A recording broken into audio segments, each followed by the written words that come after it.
Ebola virus एक जो virus family है उसके कारण है, जो फ्रूट बैट्स हैं उसमें ज्यादातर पाया जाता है। और ये जो आउटब्रेक्स होते हैं 1974 से हो रहे हैं। इसका नाम इबोला इसलिए पड़ा क्योंकि एक नदी है उसका नाम इबोला है, वहां पे सबसे पहले आउटब्रेक हुआ था।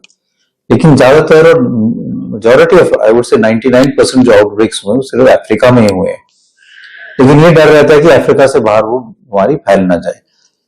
आउटब्रेक कैसे होते हैं? वायरस जो है वो एक जो फ्रूट बैट है उसके में रहता है, लेकिन अगर उसमें उस वायरस से इन्फेक्शन किसी जानवर में हो जाए, नॉन जैसे मंकीज हैं या और किसी डियर टाइप के जानवर में है, और उससे किसी और व्यक्ति को इन्फेक्शन हो जाए, तो फिर वहां से वो आगे फैल सकता है ड्यू टू क्लोज कॉन्टैक्ट। ये कोविड की तरह नहीं है जो हवा में फैलता है, या अगर किसी के बॉडी सेक्रीशन में फ्लूइड्स या जो इन्फेक्टेड पर्सन है उसके क्लोज कॉन्टैक्ट में कोई व्यक्ति आए तभी ये इन्फेक्शन फैल सकता है। So exposure to the fluids of a person जिसको इन्फेक्शन हुआ है उसी के कारण ये इन्फेक्शन हो सकता है। तो अगर हम इन्फेक्शन कंट्रोल प्रैक्टिसेस रखें, बच के रहें, तो इबोला के फैलने के चांसेस नहीं है। और इसलिए वो ज्यादातर सेंट्रल और वेस्टर्न अफ्रीका में ही आउटब्रेक्स हुए हैं, दुनिया में और किसी पार्ट में आउटब्रेक्स नहीं हुए हैं।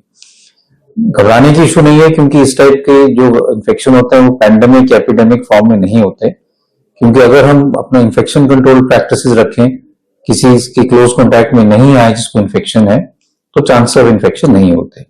इसका इंक्यूबेशन पीरियड 2 से 21 दिन होता है। शुरू में जो सिम्टम्स होते हैं उसमें बुखार, बॉडी पेन्स, गले में खराश, वॉमिटिंग, डायरिया हो सकता है।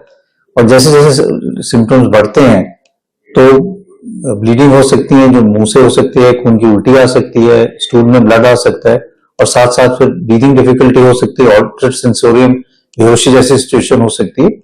नॉर्मली इसमें कोई डेफिनेट ट्रीटमेंट नहीं होता है, इसलिए डिजीज जो है उसका फर्टिलिटी रेट ज्यादा है, अप टू 50% मोर्टेलिटी हो सकती है, लेकिन लोग बच भी जाते हैं।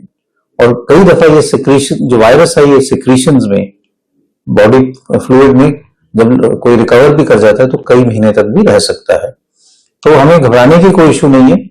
ऐसा नहीं है कि ये पैंडेमिक हो जाएगा या फैल जाएगा, लेकिन सतर्क रहने की इशू है। और जैसे गवर्नमेंट ऑफ इंडिया ने गाइडलाइंस इशू की है कि जो उस इन्फेक्टेड एरिया से कोई आ रहा है तो उसको मॉनिटर करने की जरूरत है, और नॉन एसेंशियल ट्रैवल उस एरिया में नहीं करना चाहिए, क्योंकि अभी वहां पे केसेस बढ़ रहे हैं और इन्फेक्शन जो है वो भी पूरी तरह से कंट्रोल में नहीं आया है।